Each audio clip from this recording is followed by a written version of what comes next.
Hello there, ladies and gentlemen, and welcome to another episode of CookieCast. Today on CookieCast, it's the Darkest Timeline podcast. And, yeah, just me talking. Let's not use the word ranting. It's not a nice word. Let's not use that word. It's constructive criticism of the world. Look at it that way. There's games, movies, TV, VR, and stuff from the week. If you are checking us out on YouTube and you're a lovely YouTube subscriber, big thank you to you. But get someone else to subscribe while you're out there in the world. Wherever you get your podcasts, do subscribe because it's a big help to the channel. It's a big help to us, and we really appreciate it. So here we go. This is CookieCast, the Darkest Timeline podcast.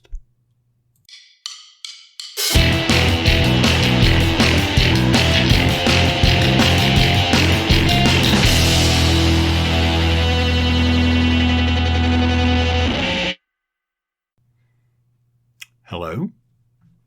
Is this thing on? That's what they say, innit? Is this thing on? Ooh. Now I have to turn away. Kind of. Hi, how you doing? You alright? Doing well? Feeling good? Good. That's good to hear. I am very tired. Very tired. I'm not going to lie. Very tired. If I closed my eyes for more than a few seconds, I'd absolutely be asleep. But enough about me. Let's talk about me. Saw a sign when I went into a shop the other day. And the sign said, "Shop workers are key workers." And I said, no, they're not. Let me confirm what I mean by that.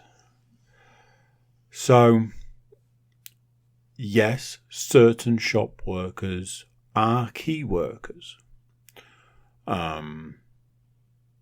I don't want to belittle anybody's job, and I don't want to belittle any particular company. But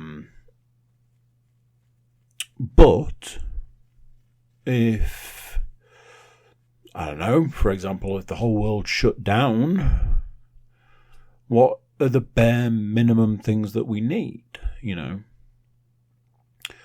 Our key workers, our doctors, nurses, paramedics, ambulance drivers, those are the immediate things you think about as far as key workers. And yes, we do need food.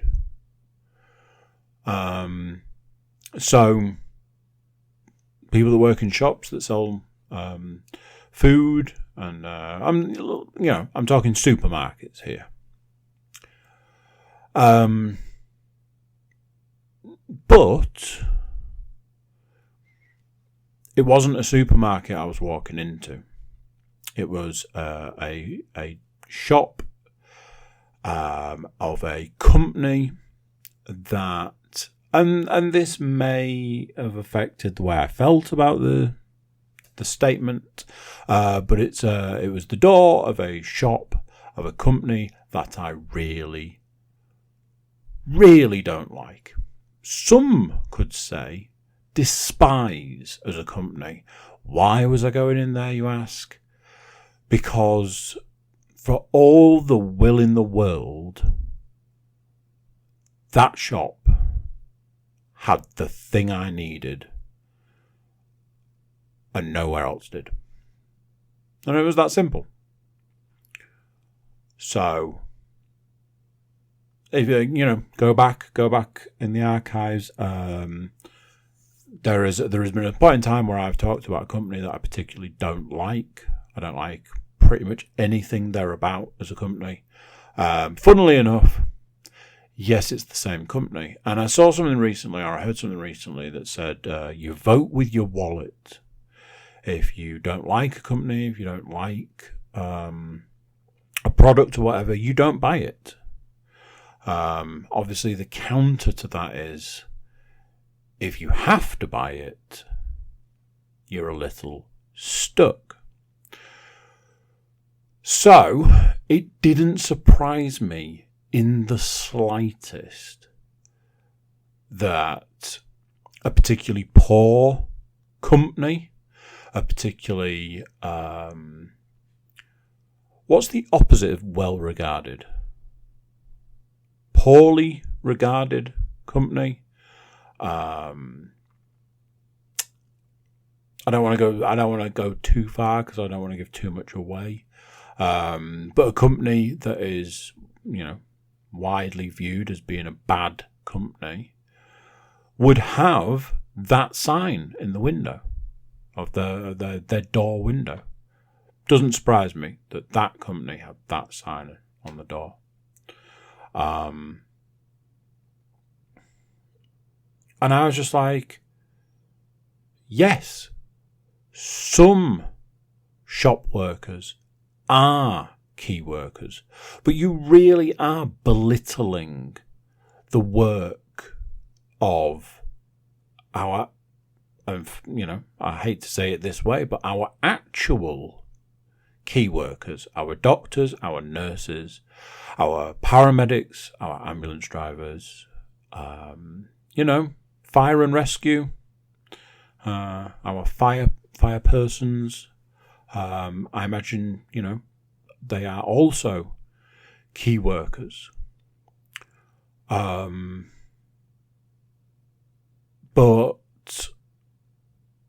yeah, doesn't surprise me that as a company you would try and put yourselves in with those people that are, saving lives, or even in with the people that are going to work at a time that is very difficult to go to work, to provide food and, supermarket products to the general public at a time when the world had shut down.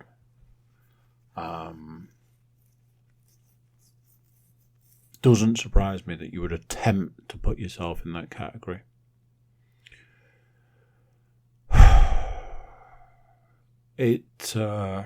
Yeah, I thought it was quite appalling, if I'm honest.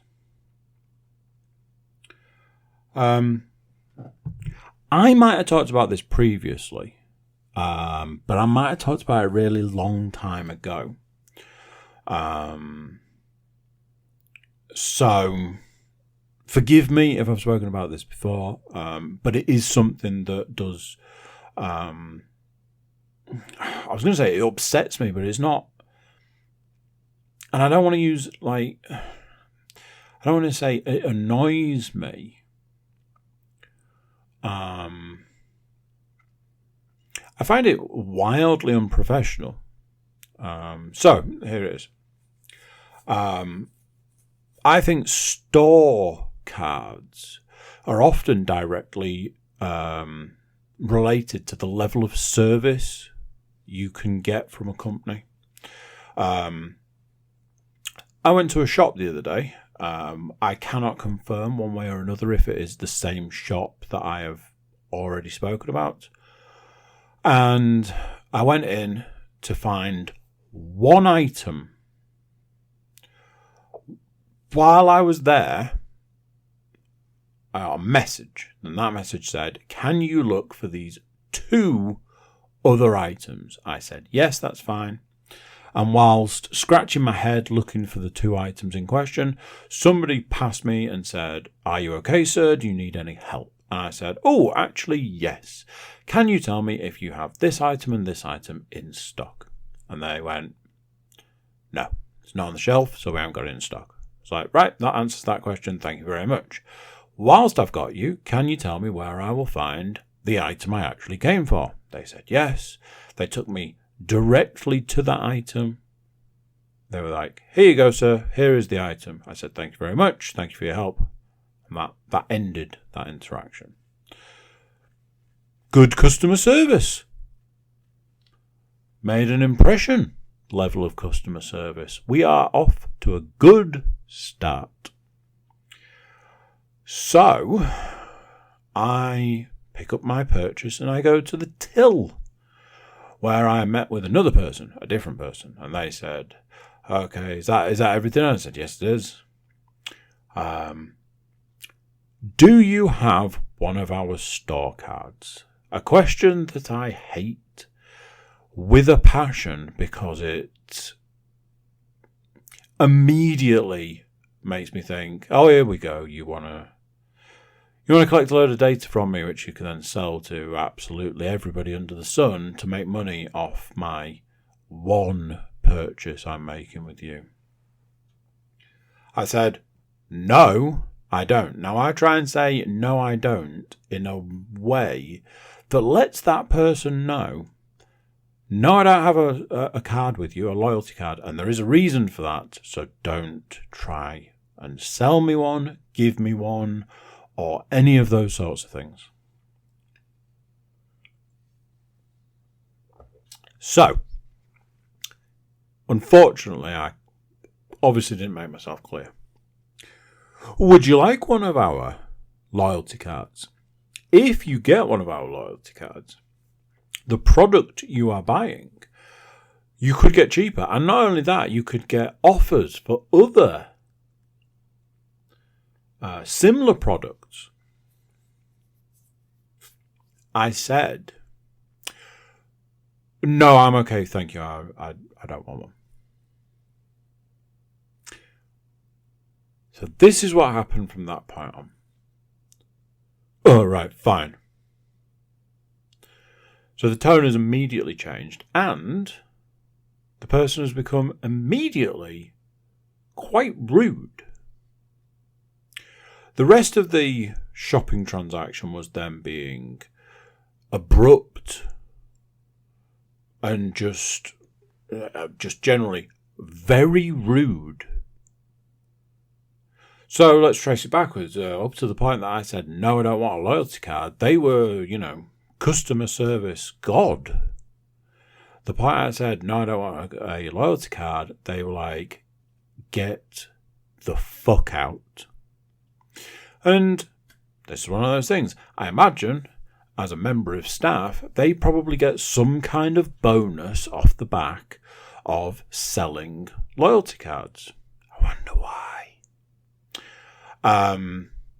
This is something that I've experienced with another company who will not remain nameless.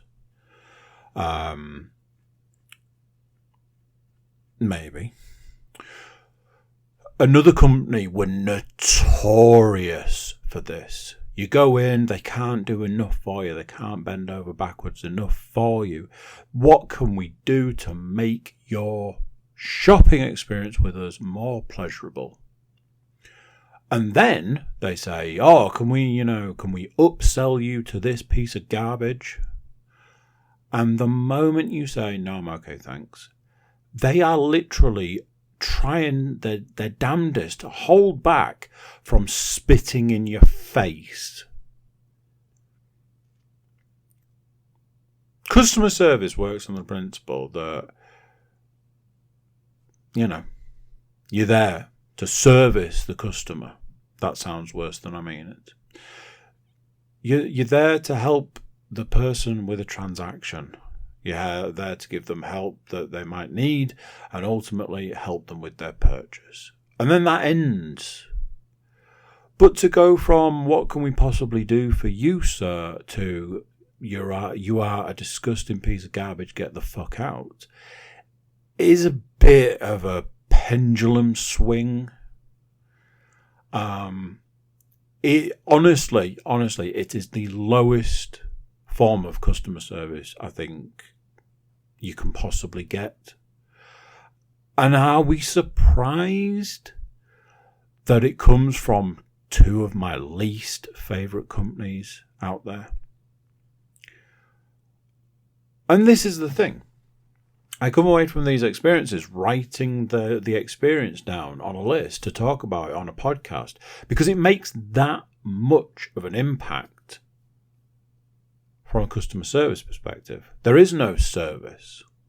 There is almost no customer, bearing in mind that I'm putting money in the till. But hey, I didn't give you any extra money. I didn't give your company the opportunity to, do the whole data selling thing that I keep talking about. So I'm clearly an awful human being and should be treated as such. So this time last week, I was in the put your teeth in, man. I was in the process of getting a series of text messages, updates, and things like that regarding the fact that Leanne had fallen, had slipped and fallen. Kind of got the impression that something might have been broken. What I didn't say at the time, what I didn't say on the podcast, was that I had been given the information, and there had, in fact, been a break. There is a broken ankle.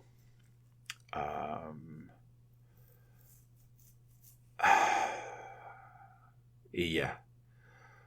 It's as fun as it sounds from every possible angle. She is largely immobile. Can't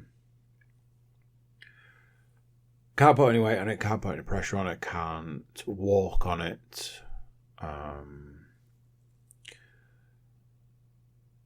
So, everything falls to me. I was close to having a nervous breakdown yesterday. Just by the sheer volume of jobs that needed doing. Oh my God. I was literally just talking about the fact that by the time I got to the end of everything I had to do, I sat down on the sofa to watch the American football and basically blacked out. Woke up at 1:45 in the morning, took myself off to bed. I have no recollection of anything between whatever time, 10 and 2. Yeah, it was a stressful old time, one which we will talk about shortly.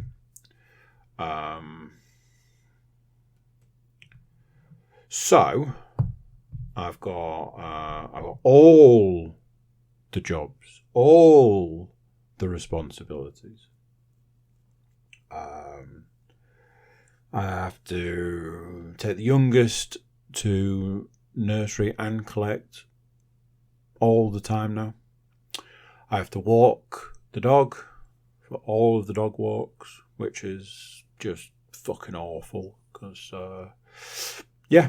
still can't do the walking thing. That's a large reason to get a dog. Yeah, he's not into all that walking rubbish. I got to make all the meals. I got to wash all the dishes. I got to do all the recycling. Again, I'll come to yesterday in a bit. Every single thing you can think of that would be shared between two people, is no longer shared. And this is by no means, this is not a dig at Leanne in any way, because she does do what she can where she can, and she does probably more than she should. Sometimes I arrive places to do jobs and I'm like, hey, hang on a minute, this job has already been done. What has gone on here? I think she's doing jobs in secret. But yeah, it mostly falls to me. I'm tired. I'm not going to lie, I'm tired. But it is what it is. She didn't She didn't slip and fall on purpose. She didn't break her ankle on purpose. There's none of it's none of that. It just is what it is, and you have to get on, knuckle down, strap yourself in, and just get it done. Yeah, I have felt like you go down that sort of route, don't you? It's like, is there anything stronger than coffee? There are times when I've been like, man, I just need something. I need a real pick-me-up, and I don't think coffee's going to cut it. So, yeah, it's been a funny old time. And when I say funny, I mean, that kind of, you got to laugh, otherwise you'd cry kind of funny. So, how else does that relate, I hear you ask? I got I got really obsessed with washing. Like where washing is, what stage washing's at. Is it dry? Does it need to go on the line? Has it been on the line? And is it dry after being on the line? Does it need turning round to make sure it's all dry? Has it been in the tumble dryer? Is it still in the tumble dryer? Does it need folding? Does it need to go upstairs? Does it need putting away? Where is the washing right now? I can tell you where the washing is right now. 2/3 of the washing is on the side, waiting to be folded, next to a pile of clothes that is waiting to go upstairs. In the tumble dryer, there are 6 items that I originally hung out on the line. Didn't have enough time to get them dry on the line, because although it was sunny and a little windy today, apparently it wasn't a good drying day, which is a collection of words that I never thought I would ever hear myself say, yet I seem to say it all the time at the moment. Here's the thing. Washing machines are black magic. Because if they weren't on the front of the washing machine where you've got all the numbers, and you've got the thing that tells you what those numbers mean, they would say, number 1, black clothes. Number 2, not black clothes. And that'd probably be it. But there's like 12 different options. And you've got to put the thing in the machine, and then you've got to put the thing in the drawer. You've got to put the softener in the drawer, but you've got to put the little pouch thing in the machine. You've got to make sure the door's shut. Then when you press the button and nothing happens, you've then got to lean on the door to make sure that the door is actually shut. And then away it goes. Then you forget that you put the washing on, and you go and have a shower, and the shower doesn't work because the washing machine's running. This is the life that I've become. No drink, no drugs, none of that. Where's the washing? Tell me that. Tell me where the washing is. I'm obsessed. Obsessed.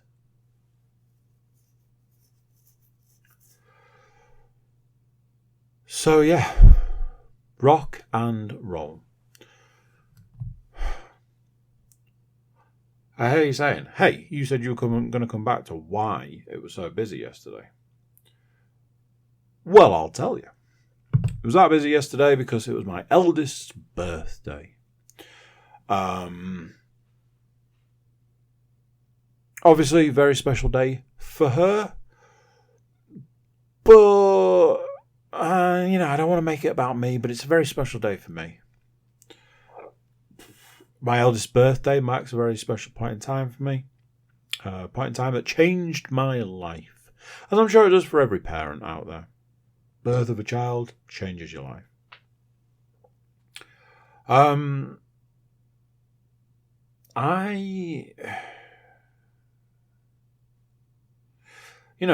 I've said this in the past. I honestly think that child Basically, that child saved my life, and it's not something I'm going to get into now. I don't know if it's something I've been through before.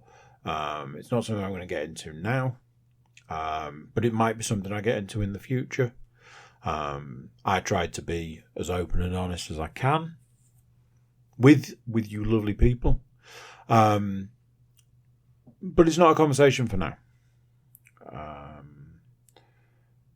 It's my belief that my eldest saved my life on more than one occasion. Obviously, that means a lot to me. Your first child is special. It doesn't mean the others aren't special. Your first child is special. Each of my children are special for a variety of different things. But it was a big thing. It was a big, it's a big thing, and it's always a big thing. When my middle daughter has her birthday, there's a big thing there. When my youngest has her birthday, there's a big thing there, and each of those things is different, and that's what makes them different, and that's what makes the bond I have with them different. And I could literally go on for hours. The inception of children. So I had a point where I was stood in Asda with my youngest, trying to find birthday cards. And I was like, oh, going to get some birthday cards. Come on, let's get some birthday cards. My youngest is like, let's get this one. It's like Spider-Man. I'm not sure she's really into Spider-Man. Okay, let's get this one. Don't think she's really into the Avengers either. So we narrowed it down to, get a Frozen one and get a nice one. And not that Frozen isn't nice. So I'm doing all that. And I was like, I really wanted to get one with her age on. And it was at that point, days from her actual birthday, that I realised how old she was going to be and how old she would be, next year and years to come and stuff. And it hit me like a freight train. I was like, holy shitballs. And it proper knocked me for six. I had to take a minute. I was like, oh my god, I can't believe it, oh my god. So, my eldest birthday. Obviously, with everything else going on, I've got to make the cake. I've got to arrange the cake. I've got to make sure that everything's ready for lunch. I've got to make sure the presents are done. I've got to do a treasure hunt. All this stuff that needs doing. And then I have to go and collect my eldest, my middle daughter, so that we can enjoy our birthday celebration. And it was all planned. Do a treasure hunt to get the presents, have lunch, have cake, then immediately out the door to go bowling, to come back, more cake, yes sir, time for home. So, a couple of days ago, the car that's needed to transport all of the people developed an electrical fault. It kept telling me, every time I turned it on, it was like, oh, car's developed an electrical fault. Get it seen to. I was like, okay, well, funnily enough, car needs looking at anyway. So I need a load of new tyres. And this electrical fault. So I was like, right. Monday morning, I'll phone somebody about the electrical fault, because I've got the car booked in to get its tyres done. I can get the electrical fault sorted before the tyres. Bing, bang, bong. Job's a good one. I get in the car to get everybody over to pick the older two up. Keys in, Press the button and the car goes, nah, mate, it's not happening. Okay, why? Remember that electrical fault I told you about? Mm-hmm. Yeah, it's that. Okay, cool. Would you start now if I asked you nicely? Nah, mate. In fact, why don't you have another error? Second error comes up. It's fault with the brakes now. I'm thinking it through. I'm like, the brakes are electric and there's an electrical fault. Wonder if the two things go hand in hand. So next thing, I'm like, okay, I've left you a couple of seconds. Here's what I want you to do. I want you to just magically start. 3, 2, 1. Then it started making a noise under the bonnet. And I went, yeah, let's not do this. So, had to swap to the other car to go and collect everybody. Swapped to the other car, drove around the corner, literally around the corner. Would normally walk it, but, you know, old peg-leg Pete can't walk around the corner. So, had to go in the car, drive around the corner, drive back. It's like, right, the car doesn't work, so we can't go bowling. That sucks. So it's like, right, what can we do instead? It's like, well, hang on a minute. As previously mentioned, there is another option. There is another car. So, and I want you to follow along with me. Here's how it went. Needed to remove the youngest's car seat from the other car, which is a fucking nightmare. Why? Because I believe it is broken. I believe it came broken, and I believe it was never addressed when we got it. It has a leg, and the leg is supposed to stay up when you put it up, and it's supposed to go down when you put it down. It doesn't stay up, which causes a massive amount of problems when you're trying to put it in and take it out. So I didn't want to put it in and take it out, but I had no choice. So here we go. Let's get the car seat out. Not going to lie, came out quite smooth. Did come out quite smoothly. I will admit that. Then I'm like, I've got to get my middle daughter's car seat out first. And from what I remember, her car seat is an absolute freaking nightmare. This turned out not to be the case. All I can say is my middle daughter's car seat is is an engineering feat of wonder.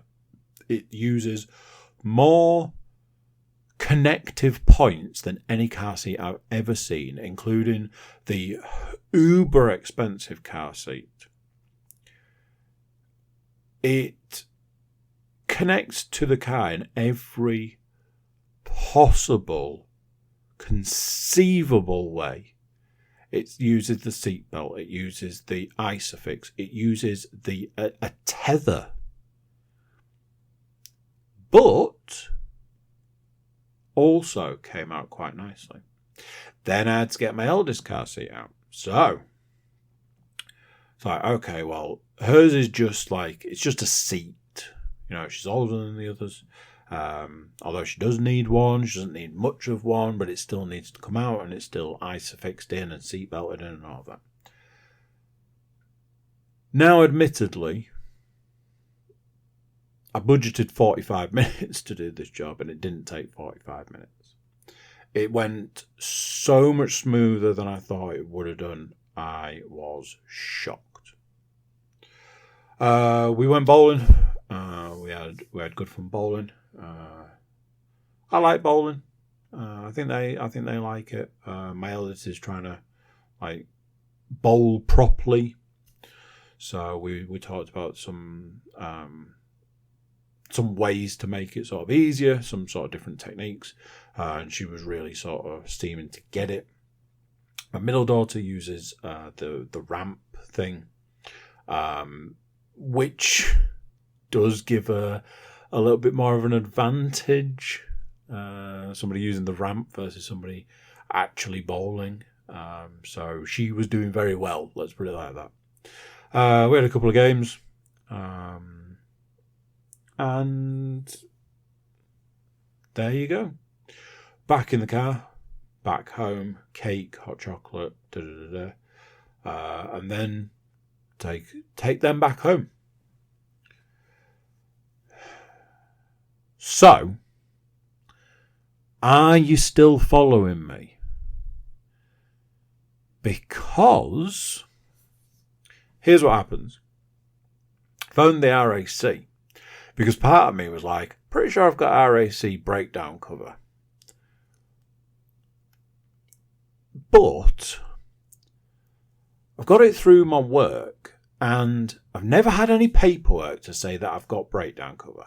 And I'm not 100% sure I actually pay for it. I'm sure I pay for it like once a year. And that's it. And like Leanne always says to me, she's like, if you're not paying for it, you don't have breakdown cover. It's that simple. I'm like, yeah, but every year I do a thing to get breakdown cover and it tells me I've got it, but I've never had any documentation. So everybody's like, phone the RAC. I was like, you know what, that's a good idea. So I phoned them and there was like all these options. One of the options was press whatever button if you're a member. And I was like, do you know something? I'm going to press that button. Pressed the button, went through the stuff. And I was like, look, I need my car looking at. It won't start. It's at my home. They're like, okay, we'll send someone. It's like, okay. If I'm not here, can somebody else deal with it? Yeah, that's fine. That's okay.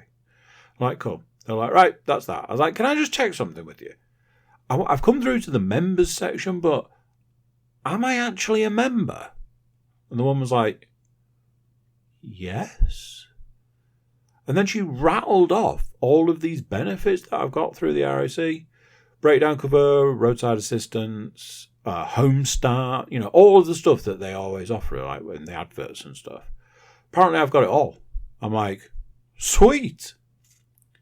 As it was hours later that anybody came. Lovely man came. He was like, we'll get it sorted, don't you worry. X amount of time later he came back and was like, I thought it was this and it isn't, and I thought it was this and it isn't. I'm pretty sure it's your battery. I'm going to get your battery out and have a look at it. If it is your battery, I could just replace it and there you go.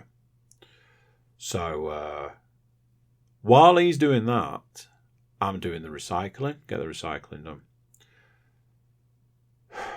Now, by this point, it's been a long old day. As we know, I passed out on the sofa.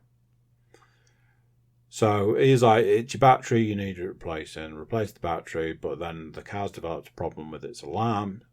So you have to lock it in a certain way and it's really complicated and all of this. And I'm like, right, fine. So I paid for that. He went away.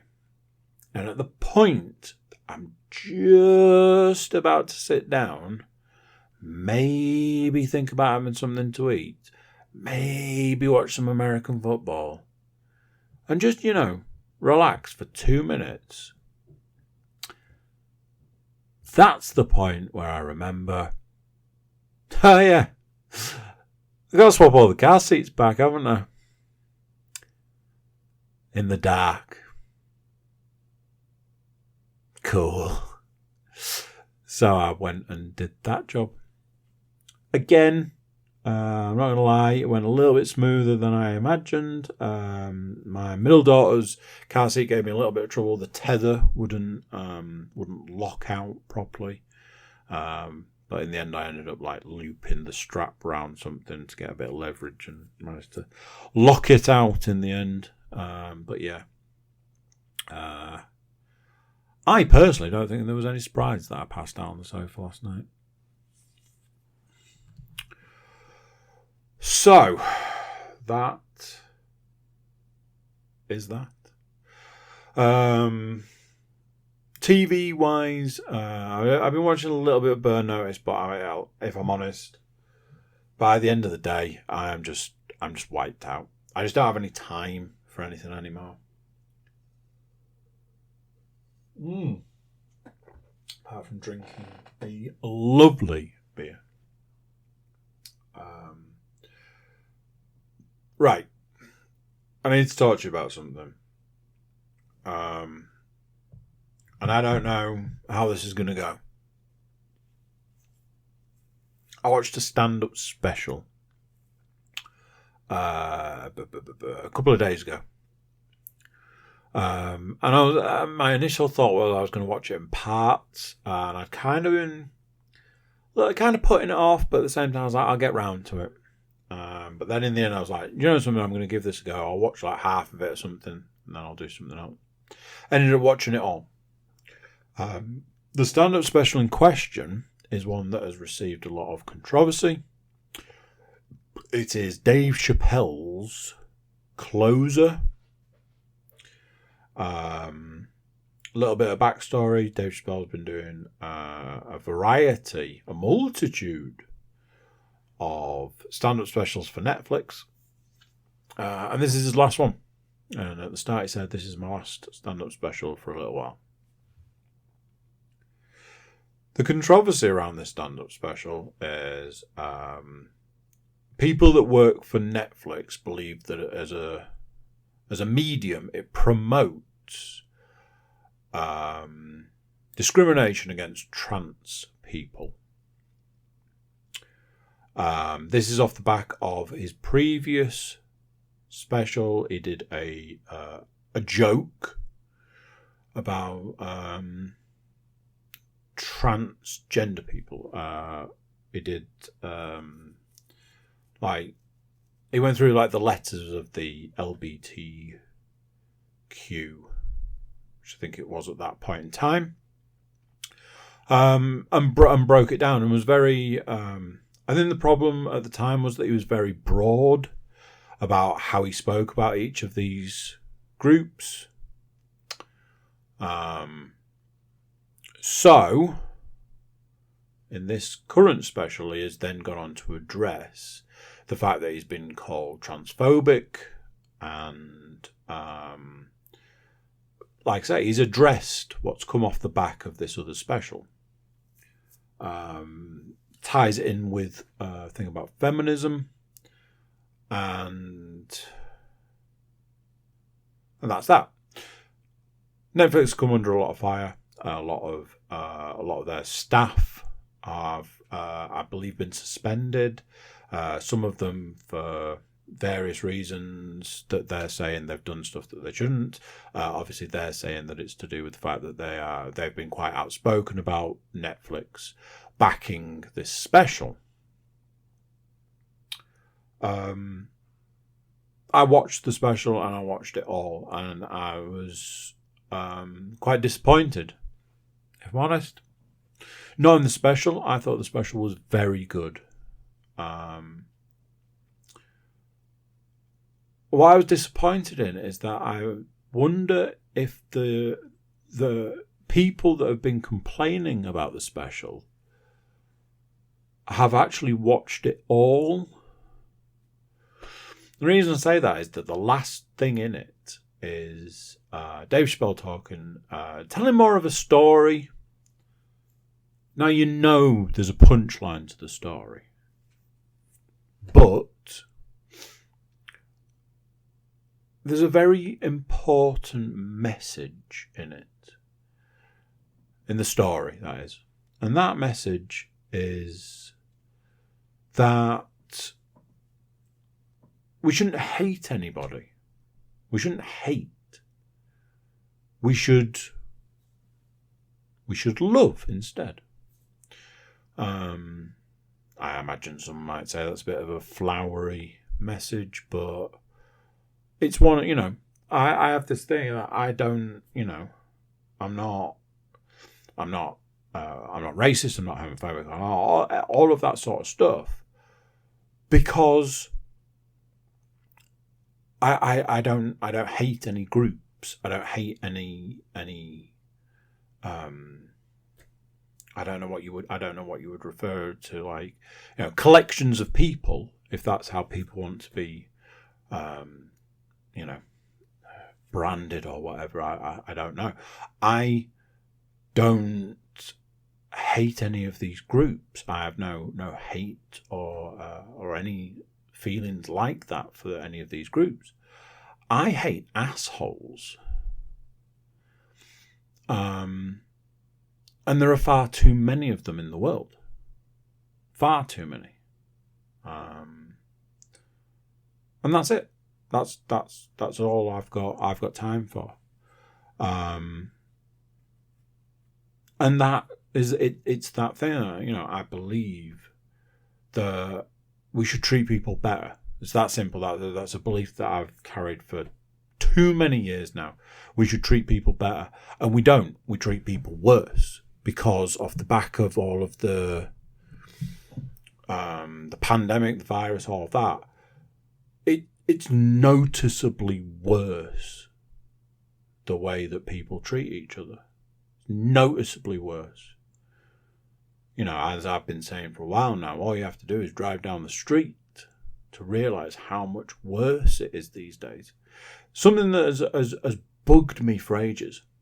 Nobody says thank you anymore when you're driving. The thing where, you wait to let someone go past if there's like a parked car. Nobody thanks you anymore. Everybody just looks straight ahead and carries on driving like it's their right. When in actual fact, you are letting them past. They should thank you for that, like they would have done previously. But nobody does it anymore. I was nearly in tears at the end of that special. Because the story that Dave Chappelle told was a very touching story. It was a very emotional story. It was a very heartfelt story. Yes, there was a punchline. But by the time the punchline came, it didn't matter. Because it was just about highlighting how there's far too much hate in the world and not enough love. And that's it. That's as simple as it comes. There's far too much hate and not enough love. Simple. I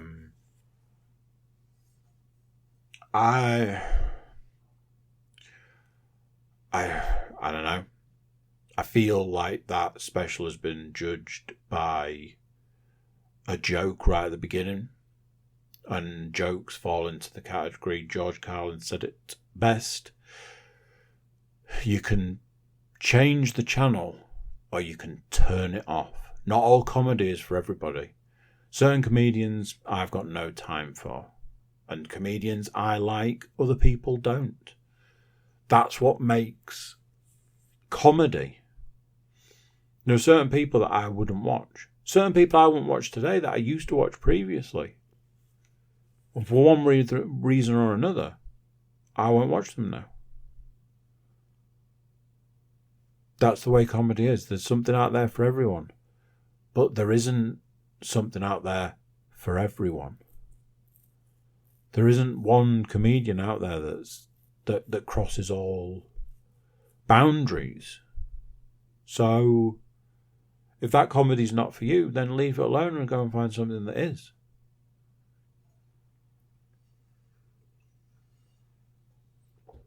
Anyway, I've probably upset somebody with what I've said there. I'm probably going to upset more people when I say this.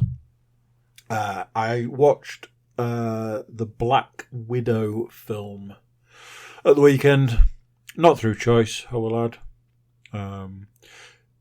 If it had been through choice, I'd probably never have watched it. It was the epitome of I couldn't care less.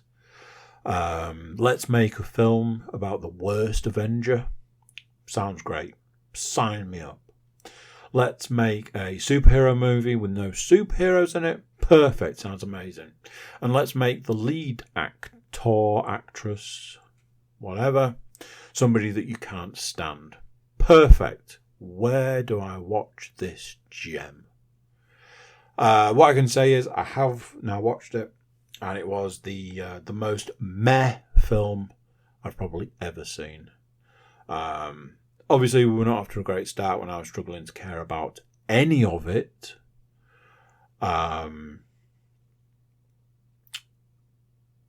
Like I said, I'm probably going to upset some people. Well, so this Scarlett Johansson looked quite rough in it. Obviously, I know from like what I've heard and what I've seen, doing these Marvel films takes quite a lot out of people.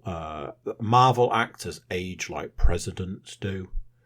They take on the job looking young and fresh. Well, not all of them. And then, 8 years later, they look a lot older. It's stress. High stress. I think to a degree that so far through the film, I think they started using like a smoothing technique or better makeup artist. I don't know. The film had one superhero in, Red Guardian, played by David Harbour, and he was awful. Obviously, one of these characters that is designed to be not very likable, and they did a very good job. He was not likable. There's that part of me that wants to go, oh, it was fine, but it wasn't. It was just Disney just cashing in. I was more interested in the lawsuit around the film than I was interested in the film. I am probably not the target audience of Black Widow. It was a categoric 5 out of 10. It was just, why are we doing this? At least at this point in time, I can tick it off and say I've seen it, but this is the first Marvel thing I've watched since the last Spider-Man, maybe? And it'll be the last Marvel thing I watched for a while. Anyway, that is the only film I've watched in the last week.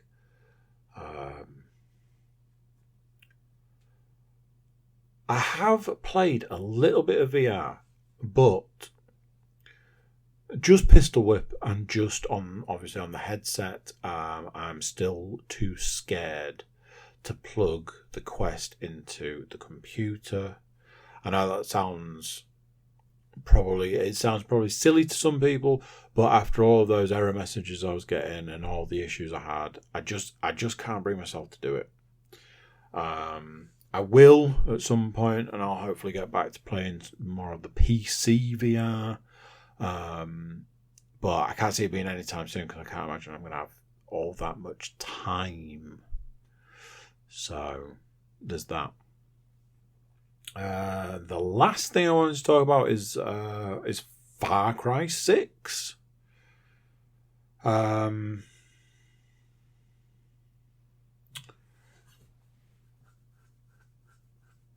So,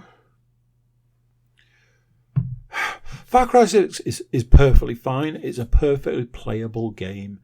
It's Far Cry, but when Far Cry was just trying to be Far Cry and not something else. Some of the downsides, and I probably mentioned this already, some of the downsides is that you just don't care about any of the characters.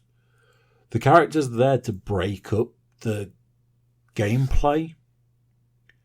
I honestly think if you took the characters out and just had a box that said go here and do this, it'd have the same effect. I've been doing missions. I've been clearing a lot of areas. When I play these games, especially the first time, I do like to try and clear areas. Found out that when you clear an area, apparently the military presence in other areas goes up. The game told me that, but if I'm honest, I can't say I've really noticed it. There was a point where I had gone into a base and I ended up picking up a helicopter and basically managed to keep hold of that helicopter for ages, and it really enabled me to get around the map, start doing some missions that I hadn't been able to do previously because they were like timed ones. And obviously, if you've got a helicopter, you can cut out 3/4 of the like travel distance and stuff.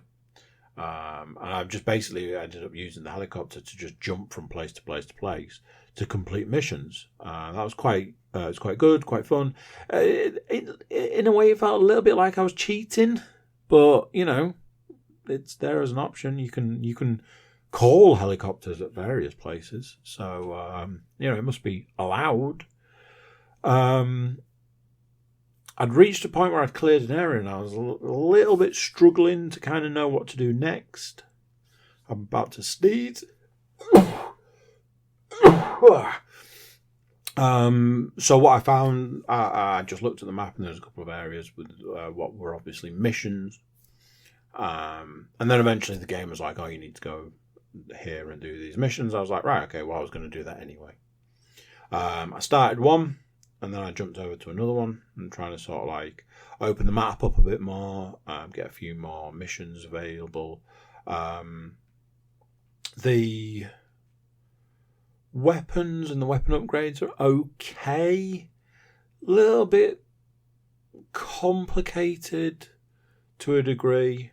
I think I'd seen that on a previous review I'd seen. A little bit complicated, but, you know, kind of, you just... You do what you can with what you've got kind of situation. I've said this, I know I've said this before. At the end of the day, it's fun. It's fun to play. It's definitely not a Far Cry 3. But I don't think it's trying to be. I think it's just... It feels very much like a game from a company that have got it wrong a good few times recently. You know, in the last few years, the Far Cry games have been particularly poor for what is a big franchise. So it's kind of not acceptable. So they kind of needed to get this one right, and by right I mean it just needed to be passable. And I think this one does more than that. A little bit repetitive in places, touch repetitive in places. At this point in time, it's a solid 8 out of 10, which is absolutely in my wheelhouse. We are seeing a little bit of an influx of games coming out or coming up to being released. Even a couple of them are piquing my interest. So you might hear me talking about other games. Obviously, I do like to try and finish the game I'm playing at the time. Let's just ignore that I said I was playing Ghost of Tsushima at that point and move on swiftly. You know how it works. I'll keep you updated with, more Far Cry progression, any VR I play, and, if I pick up anything new. So yeah, that's it. That's the podcast. Thank you for listening, especially if you made it this far. And, I will catch you next time.